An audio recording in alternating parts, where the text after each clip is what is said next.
lorsque Pierre a commencé par marcher sur l'eau, il a expérimenté le miraculeux, mais à un moment donné, une pensée s'est introduite. Et cette pensée-là lui disait simplement, regarde, cette tempête-là, elle est capable de te tuer. Si tu veux faire la volonté de Dieu, tu dois être prêt, non pas à écouter les hommes, mais à écouter Dieu. Paul dit, il ne faut pas laisser ces pensées-là, et tu dois les détruire. L'Église Vase d'Honneur a le plaisir de vous présenter le message du pasteur Abraham Andébi, pasteur résident de l'Assemblée Plénitude d'Amour à Chicoutimi. Nous vous souhaitons un agréable moment à l'écoute de la parole de Dieu. Shalom.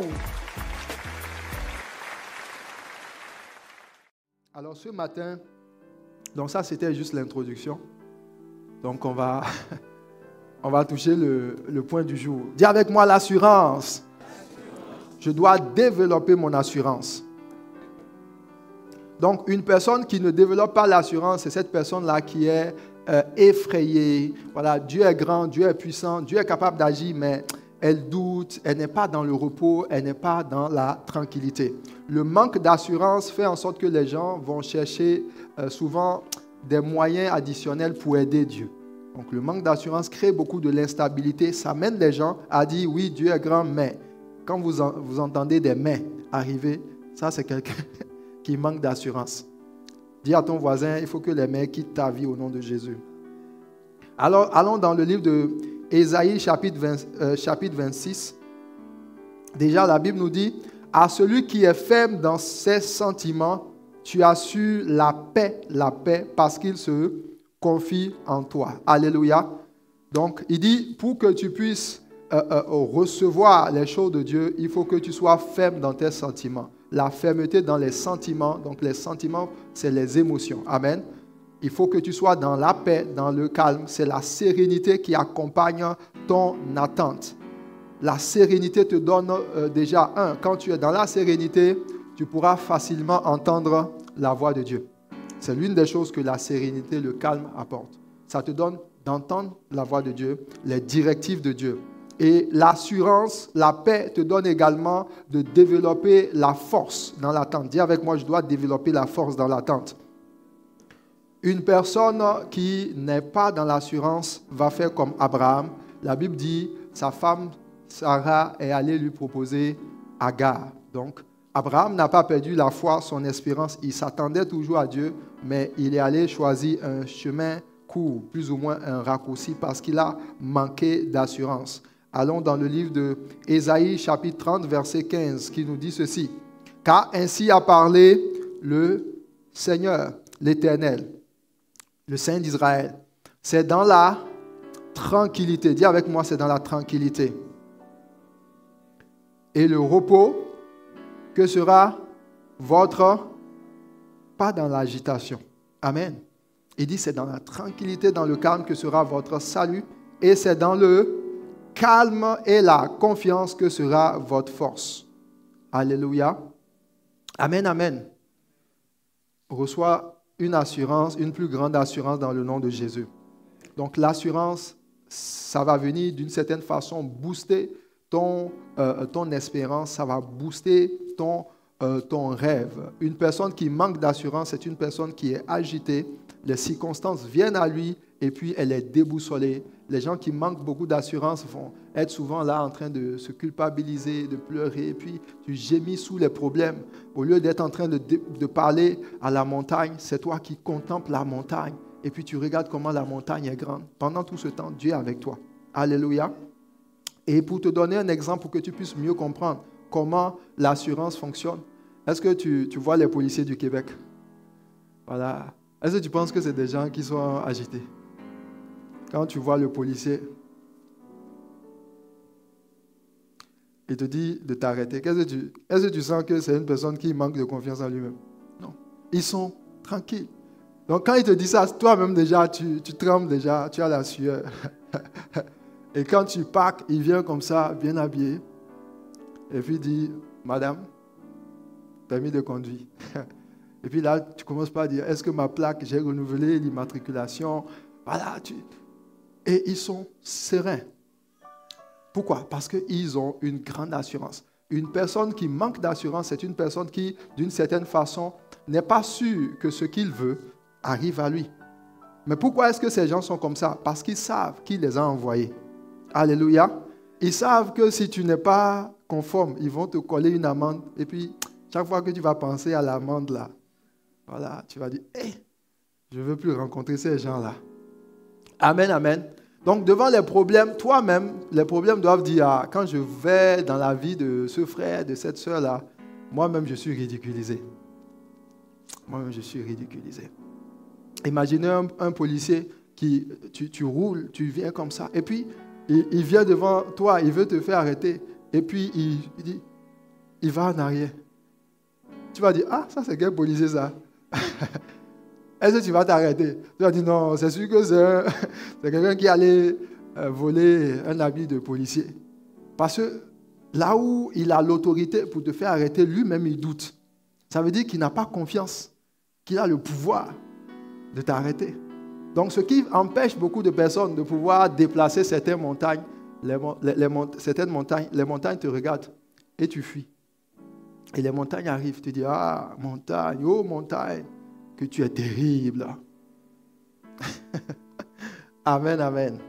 Dis avec moi, Seigneur, aide-moi à développer mon assurance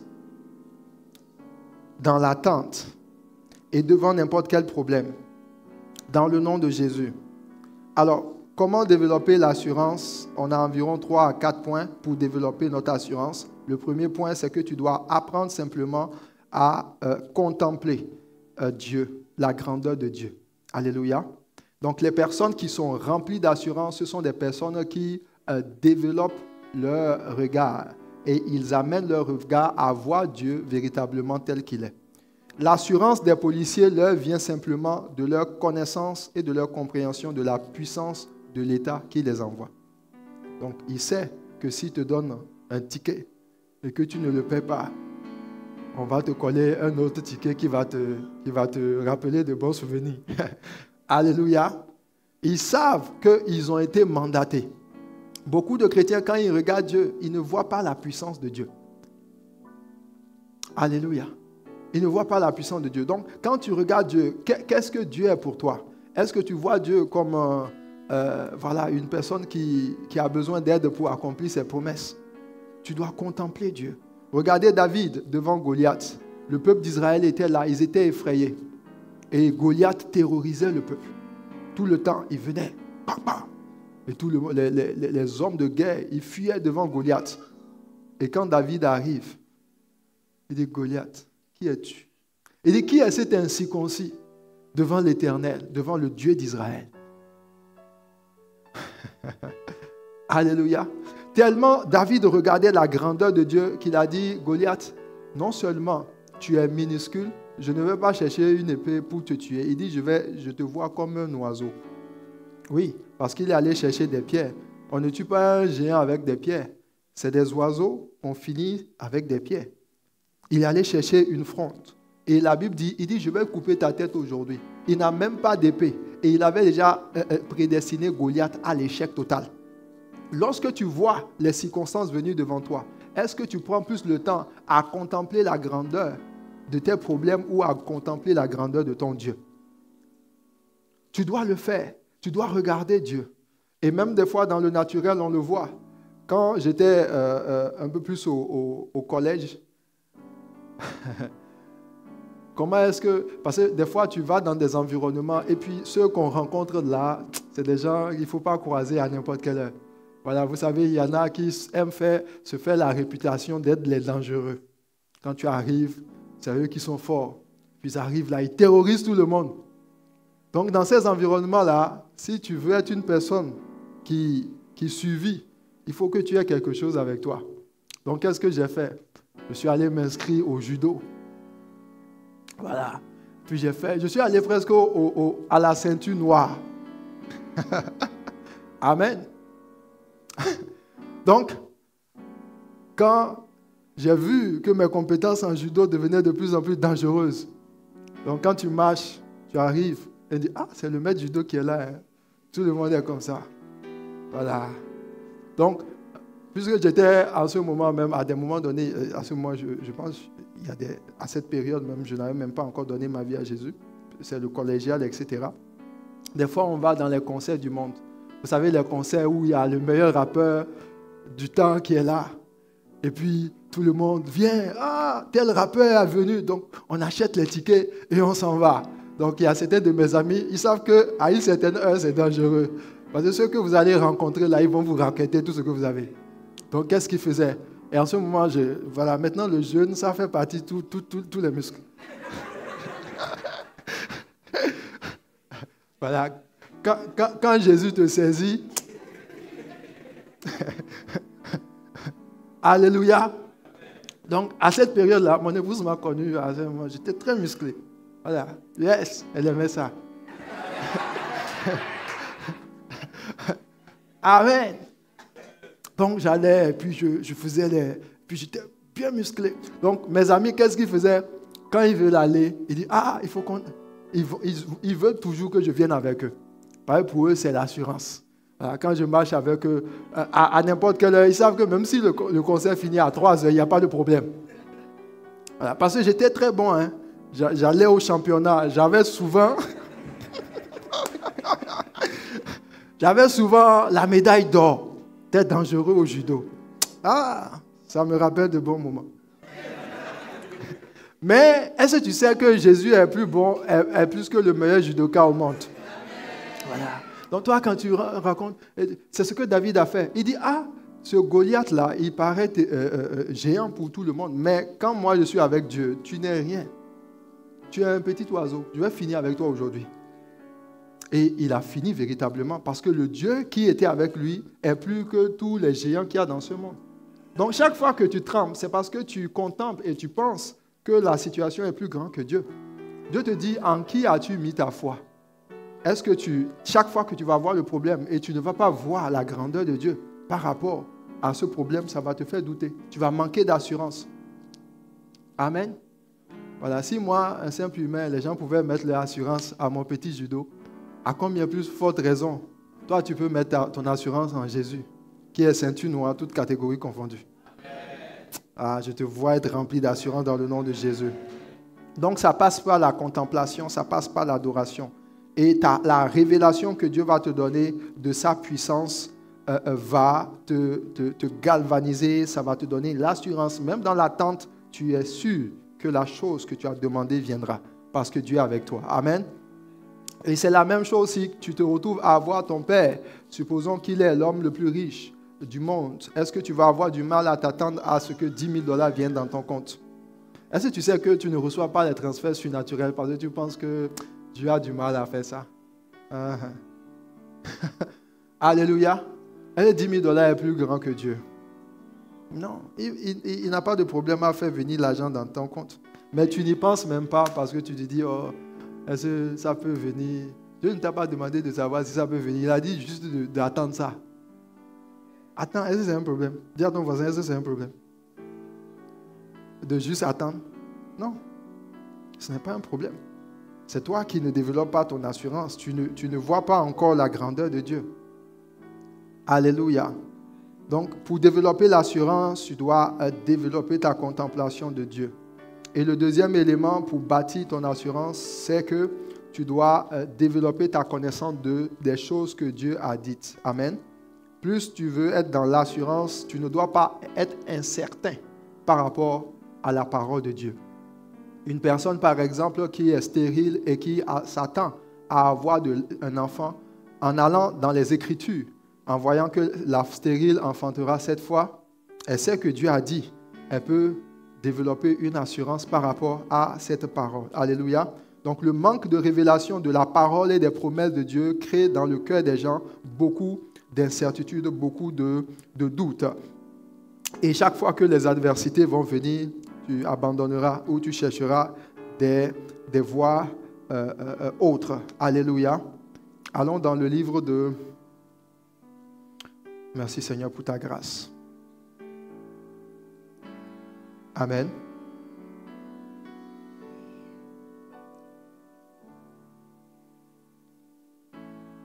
Romains chapitre 10, verset 17.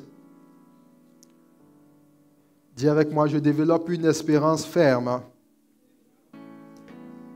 Le calme et la tranquillité m'accompagnent dans tous mes projets. dans toutes mes attentes. Dans le nom de Jésus. La Bible dit, ainsi la foi vient de ce que l'on entend et ce que l'on entend vient de la parole de Christ. Voilà, donc quand tu entendras Dieu te parler, il te sera plus facile de développer l'assurance. Tu vas dire, Dieu m'a dit. Et ici, la parole de Christ dont il s'agit, ce n'est pas le logos, c'est le rhéma. Donc la parole révélée. Ça dit cette parole-là que Dieu a dit, c'est dans les Écritures, mais lorsque tu la médites, Dieu l'amène à la vie dans ta vie. Ça dit, il te dit, voilà. C'est vrai qu'il est dit, ils imposeront la main aux malades, ils seront guéris. Ça, c'est le logos. Mais lorsque tu seras en train de prier, de t'attendre à Dieu, il peut dire, je te dis, tu imposeras la main aux malades, ils seront guéris. C'est plus facile pour toi d'être dans l'assurance lorsque tu imposes les mains aux malades. Alléluia. Reçois l'assurance dans le nom de Jésus. Donc, ça, il faut développer ta connaissance des Écritures. Le troisième point pour développer son assurance, c'est de prier. Dis avec moi, je dois prier. Alléluia. Allons dans Éphésiens chapitre 6, verset 20. La Bible dit, priez pour moi, afin qu'il me soit donné, lorsque j'ouvre la bouche. Ah. OK. Priez pour moi, afin qu'il me soit donné, quand j'ouvre la bouche, de faire quoi? Connaître hardiment et librement le mystère de l'Évangile. Alléluia. Dans d'autres versions, il est dit, afin que je puisse faire connaître avec assurance. Donc, Paul a compris que pour qu'il puisse avoir de l'assurance, ça peut lui être communiqué par le Saint-Esprit. Donc, la prière te dispose à avoir une grande assurance. Prier t'amène à développer une grande assurance. Et c'est pour ça que tu dois beaucoup prier. Ici, il le demande. Et quand le peuple de Dieu, c'est-à-dire l'Église, a prié pour lui, il était rempli d'assurance. Quand vous allez dans le livre de Actes, la Bible va parler de ces gens-là qui étaient capables de prêcher l'Évangile malgré les persécutions. Lorsque la persécution commence, le doute vient, la peur arrive, c'est un obstacle à la manifestation de ta foi. Alléluia.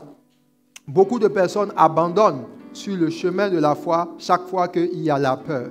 La peur est un ennemi de la manifestation de la foi. De la même façon que le doute également est un ennemi. Mais la Bible dit ici qu'il faut prier pour avoir l'assurance. Donc dans le livre de Actes, la Bible dit qu'ils ont prié et ils ont été remplis d'assurance. Je te vois être rempli d'assurance dans le nom de Jésus. Amen, amen. Donc que la peur ne te paralyse plus au nom de Jésus. Chaque fois que tu vas te lancer sur des voies où les difficultés vont venir, que la peur ne t'empêche pas d'aller au bout au nom de Jésus. Amen, amen. Donc, tout le monde va connaître d'une manière ou d'une autre sur le chemin du miraculeux, le doute, la peur. Mais la Bible dit que Dieu est capable de te remplir d'assurance. Quand nous prenons le cas de Jésus, lorsqu'il était dans le jardin de Gethsémane, la Bible dit qu'à un moment donné, il était rempli d'angoisse, n'est-ce pas? Et Dieu a envoyé un ange pour le fortifier. S'il n'avait pas été fortifié par un ange, il se peut qu'il abandonne. Je te vois ne plus abandonner au nom de Jésus. Amen. Je te vois ne plus abandonner. Alléluia. Alors on va se lever quelques instants, on va prier par rapport à ce qu'on a entendu. Tu vas dire au Seigneur, Seigneur, aide-moi à développer une grande assurance. Élève ta voix et prie. Tu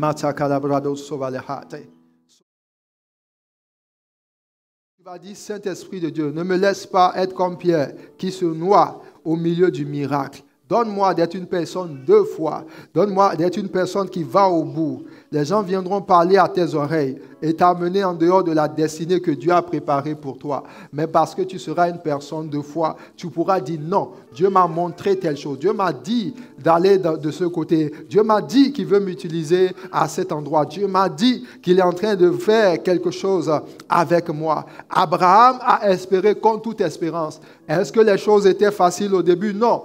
Il n'a pas dit, je veux être dans la facilité. Il a dit, je veux écouter Dieu et accomplir les espoirs qu'il me demande d'accomplir. Ne laisse pas la facilité t'éloigner de la volonté de Dieu. Ne dis pas, oh Seigneur, je ne sais pas, voici, il ne faut pas que tu deviennes un homme charnel. Tu dois être un homme de l'esprit. Un homme de l'esprit marche par la foi. Il dit, le juste vivra par la foi. S'il se retire, mon âme ne prend pas plaisir en lui. Élève ta voix et parle au Seigneur. Dis, Seigneur, remplis-moi de toi, dans le puissant et précieux nom de Jésus-Christ. Merci, Saint-Esprit, parce que tu le fais. Et ta main nous garde, ta main nous accompagne, dans le nom de Jésus. Alléluia. Amen.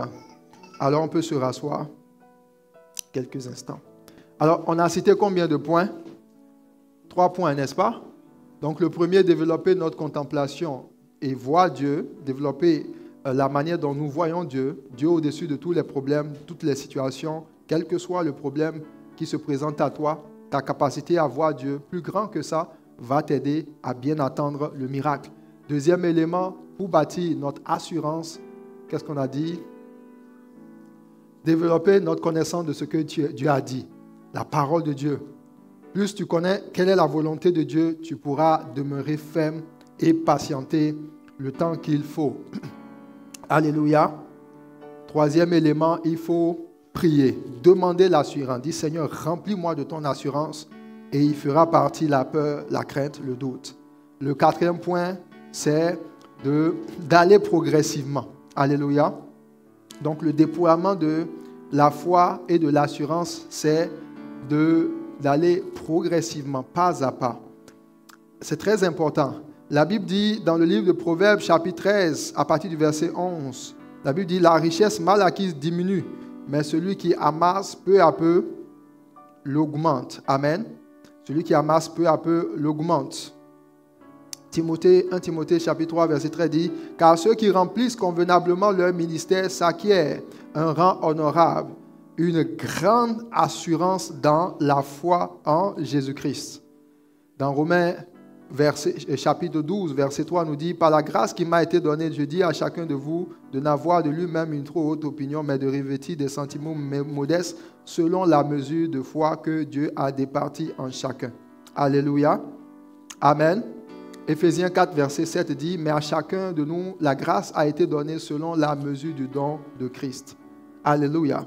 Alors donc, le quatrième élément pour bâtir ton assurance, c'est d'aller progressivement. Pourquoi est-ce que tu dois aller progressivement? Parce que tu gagnes en assurance. Voilà. L'assurance que David a eue pour terrasser Goliath n'est pas venue du jour au lendemain. Amen. Dieu a d'abord pris le temps d'entraîner David. Il a d'abord eu la victoire sur l'ours, il a eu la victoire sur le lion, et finalement, lorsqu'il s'est retrouvé devant Goliath, il dit, ah, moi, j'ai eu à tuer, à vaincre l'ours et le lion. Maintenant, devant Goliath, je suis capable. Amen. Donc, ne cherche pas forcément à aller guérir quelqu'un qui est malade du cancer si tu n'arrives pas à guérir les maux de tête à la maison. Voilà. Donc, Dieu va te demander d'abord de commencer par exercer ta foi. Souvenez-vous, avant que Jésus n'exerce son ministère, la Bible dit que l'Esprit de Dieu l'a conduit où? Dans le désert. Et la Bible dit qu'il était là-bas avec les bêtes sauvages. Les bêtes sauvages là, pourquoi Dieu dit qu'il était, il ne pouvait pas dire avec... il pouvait dire qu'il est allé là-bas simplement, mais la Bible dit qu'il était là-bas avec les bêtes sauvages. Qu'est-ce qu'il faisait là-bas? Il utilisait sa foi et il l'exerçait. Il y a des choses que Dieu va faire avec toi, mais ces choses vont être dans le secret. Ça va être la base de ton assurance. Si dans le secret, il t'a fait tuer le lion, l'ours, lorsque tu vas être devant le public, tu vas rencontrer de plus grands géants. Tu dis, celui-là qui était avec moi hier est avec moi aujourd'hui. Alléluia. Amen, amen. Donc, sois patient avec ta foi. Commence par mettre en pratique les choses que Dieu t'a données. Tu sais qu'il veut t'utiliser dans le domaine de la guérison. Chaque fois que tu as des migraines, prie et attends-toi à ce que Dieu te guérisse des migraines. Amen. Voilà, dans ta famille, dans ta maison, quelqu'un dit, ah, j'ai mal à la tête, dis, viens, assieds-toi. Tu pries. Maintenant, après, vous pouvez aller à l'hôpital. Alléluia. Donc, tu dois expérimenter la main de Dieu, la fidélité de Dieu dans les petites choses, dans les moindres choses, afin de pouvoir grandir dans ton assurance. Et dans le livre de 1 Timothée que nous avons lu, la Bible dit, ceux qui remplissent bien leur ministère s'acquièrent un rang honorable et une grande assurance. Donc, imaginez quelqu'un, par exemple, qui sert Dieu dans la fidélité. C'est clair que lorsqu'il va se retrouver devant le Seigneur, il est comment? Il est dans l'assurance. Amen. Il est dans l'assurance parce qu'il a pris le temps de développer son assurance. Alléluia. Dis avec moi, je dois m'exercer dans les moindres choses, dans le secret, afin de bâtir mon assurance. Alléluia. Qui veut s'exercer dans la présence de Dieu? Amen. Donc, si tu veux que Dieu te donne $1 million, commence par t'exercer à gérer $10. Amen. Oui, les 1 million ne viennent pas parce que Dieu n'est pas d'accord avec toi sur la manière dont tu gères $10. Ah, tu ne sais pas ça, hein? Alléluia. Qui veut que Dieu l'aide dans les moindres choses? Que Dieu t'aide dans le nom de Jésus. Ah, merci Seigneur pour ta grâce. Est-ce qu'on peut continuer? On peut continuer? On peut toucher le point sur la démonstration? On est en train de finir, hein? En tout cas sur le point là. Dis avec moi, je dois démontrer mon rêve. Dans le nom de Jésus. Alors, retournons dans le livre de Hébreux chapitre 11.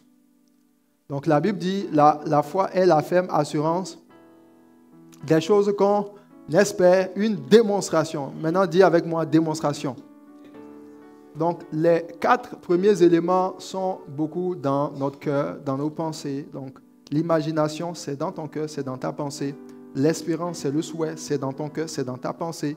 Et c'est vraiment un travail dans les pensées. L'assurance également, c'est l'état intérieur, ton calme, ta sérénité par rapport à ton attente de l'exaucement, c'est dans ton cœur. La fermeté également, c'est un élément intérieur. Mais le dernier élément, c'est celui de la démonstration.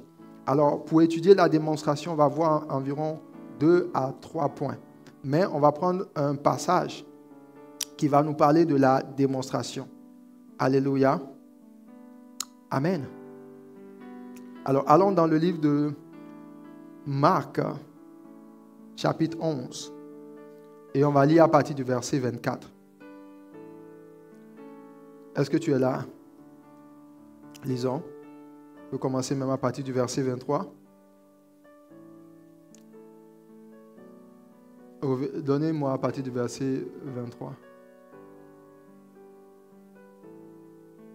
Lisons maintenant. Il dit, je vous le dis, en vérité, si quelqu'un dit à cette montagne, ôte-toi de là et jette-toi dans la mer, s'il ne doute point en son cœur, mais croit que ce qu'il a dit arrive, il le verra s'accomplir. Alléluia.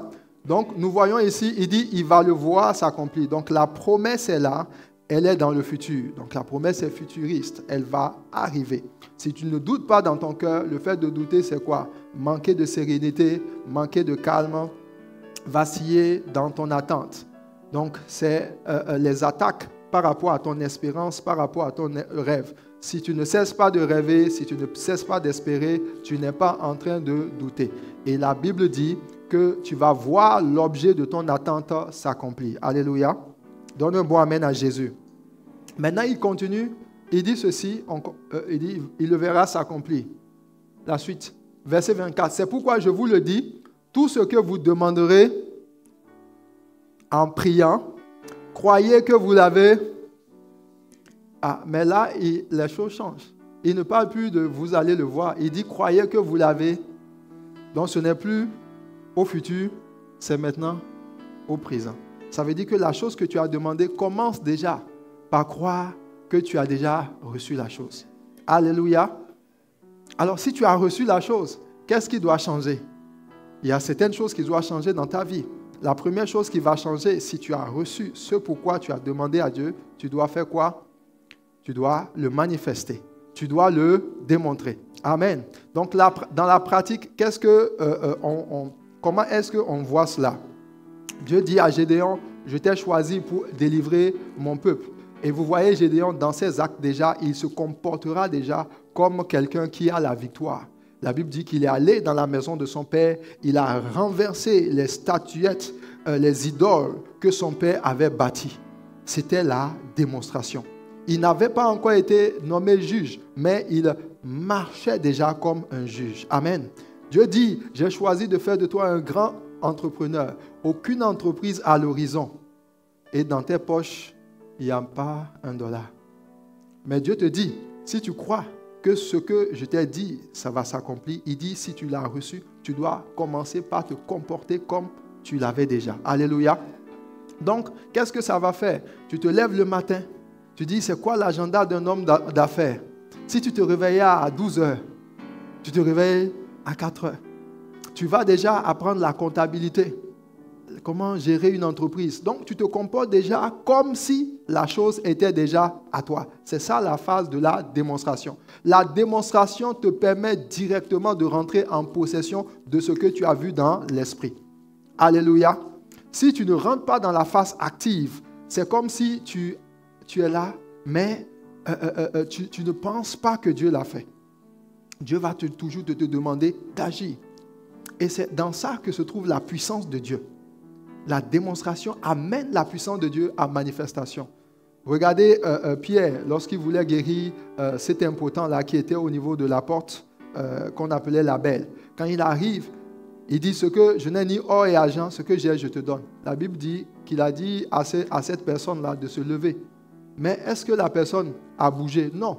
La Bible dit que Pierre l'a tenu par les mains, il dit, lève-toi. Une autre personne va venir et va dire, il sait qu'il a la capacité de faire marcher ce paralytique. Il dit, au nom de Jésus, lève-toi. Mais tu peux toi-même ne pas croire que la personne a reçu la guérison. Mais comment est-ce que tu pourras savoir que la personne a reçu la guérison? Tu prends, tu lèves. Ça, c'est la phase active. C'est la phase de la démonstration. Alléluia. Et Dieu va attendre de voir si véritablement tu crois que ce que tu as demandé, là, il a fait. Il a donné. Amen, amen. Et la plupart des dispositions que tu veux avoir se manifestent dans la démonstration. Dieu te dit, je veux gagner le monde au travers de toi. Tu es là, tu vas rester à la maison. Pose-toi la question. Est-ce que ce que j'ai dit, je vais recevoir? Est-ce que j'ai l'environnement adapté pour ça? La démonstration. Tu veux te marier, tu attends. Tu attends un enfant. Tu n'as pas d'enfant. La démonstration pour toi, lorsque tu crois que tu l'as reçu, c'est peut-être d'acheter un berceau. Alléluia. Et tu aménages la chambre de l'enfant. Ouais, si tu l'as reçu, tu dois pouvoir prendre des dispositions. Tu n'es pas encore marié. Tu sais que Dieu t'a donné le mariage. Si avant tu sortais avec les copines et puis vous allez vous parler de tout et rien. Tu dis, ah, maintenant si j'étais marié, voici comment une femme mariée se comporte. Tu rentres un peu plus tôt à la maison. Voilà, tu te comportes d'une certaine façon. Alléluia. Tu changes ta démarche. Voilà. Si tu t'habillais d'une certaine façon, tu dis, ah, si je m'habille comme ça, est-ce que si monsieur était là, est-ce qu'il allait être d'accord? Tu modifies ta garde-robe. Tu vas voir à quelle allure les choses vont aller. Démonte ta foi dans le nom de Jésus. Alléluia. Donc, la première chose, c'est vraiment de changer ton comportement. Donc, la foi nécessite à un moment donné que tu crois véritablement que tu l'as reçu. Donc, quand tu l'as reçu, tu conditionnes ton environnement comme celui-là qui a reçu. Alléluia. Donc, si par exemple, je dis, ah, venez devant, ceux-là qui ont des problèmes financiers, tu t'attends à la visitation de Dieu dans un domaine, reçois ton miracle. Je dis, amen. Et puis tu rentres, tu dis, oh, Seigneur, qu'est-ce qui se passe maintenant? Ça veut dire que tu n'as pas reçu. Par exemple, si tu as reçu, ça va changer ta démarche. Tu dis, Seigneur, je suis dans la joie. Yes. Tu es dans l'assurance. Et ça va changer également ton langage. Et tu parles un langage positif. Ça va changer ton assurance. Ça peut même changer ton humeur. C'est ça la foi. Quand Jésus arrive, par exemple, pour ressusciter cette fille-là, la Bible dit, je prends même le cas de Lazare. Vous allez voir qu'il y a des exemples de démonstrations un peu partout dans la Bible. Jésus arrive, on dit Lazare est mort. Il ne dit pas Lazare est mort. Il dit Lazare dort. Ah, quelqu'un qui est mort, Jésus dit il dort. Ça veut dire quoi? Que Jésus a déjà ramené le grand problème de la mort à quelque chose de facile. Il dit bon, s'il dort, les disciples ont dit s'il dort, allons, on va le réveiller. Bon, comme il a vu qu'ils n'ont pas compris qu'il parlait le langage de la foi, pour éviter qu'arrivé là-bas, ils disent que Jésus a menti. Jésus dit, il est mort. Alléluia. Donc, il y a certains mensonges qui sont des mensonges, mais qui sont la vérité. Ce n'est pas un mensonge, mais c'est la manifestation de ton assurance, de ton espérance. Le fait de dire, il dit que le faible dise « je suis fort ». Est-ce que ce n'est pas dans la terminologie mondaine un mensonge? Oui, parce que si tu es faible, tu dis « ah, je suis faible ». Voilà, mon fils a l'habitude de dire « mes batteries sont déchargées ». Voilà. Mais ça sera pour toi normal, parce que tu es en train de dire ce que tu ressens. Mais Dieu dit, lorsque tu veux changer les choses par la foi, tu dois dire l'opposé. Alléluia. Ça fait partie de la démonstration. Ça fait partie de la démonstration.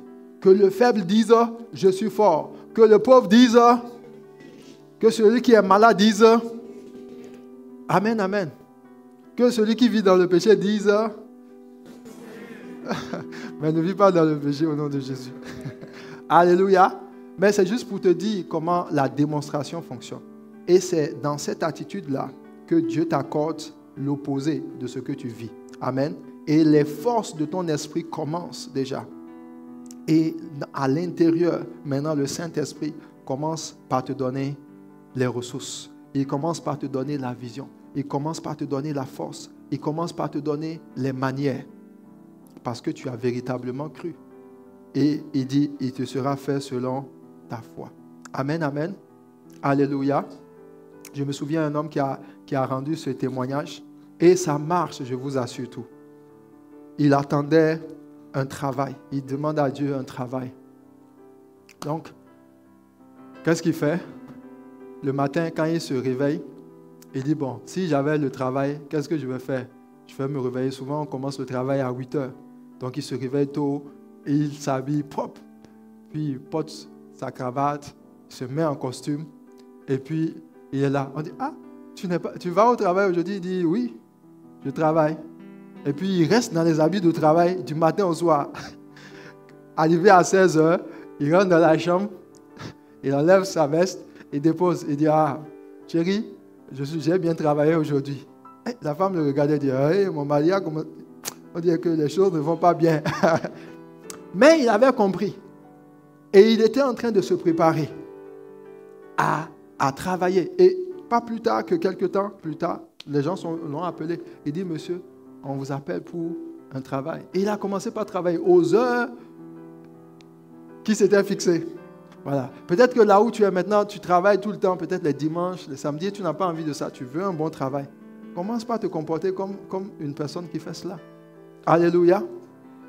Que Dieu t'accorde cela dans le nom de Jésus. Amen. Et il y a beaucoup de chrétiens qui disent par exemple, ah, moi je veux avoir une grande entreprise. Mais je t'assure tout, quand tu ne rentres pas dans cette dimension de croire que ce que tu as reçu, quand la chose va arriver, elle va te faire plus de mal que de bien. La démonstration est ce qui te prépare à recevoir la bénédiction. Amen, amen. Dis avec moi, Saint-Esprit de Dieu, aide-moi à recevoir par la foi. Alors on va se tenir debout, on va prier. Élève la voix et dis merci à ton Père. Dis merci à Dieu et présente-lui l'objet de tes attentes. Dis Seigneur, je ne veux pas douter. Je veux marcher selon ta volonté. Aide-moi, affermis ma foi. Équipe ma foi davantage. Dans le nom de Jésus.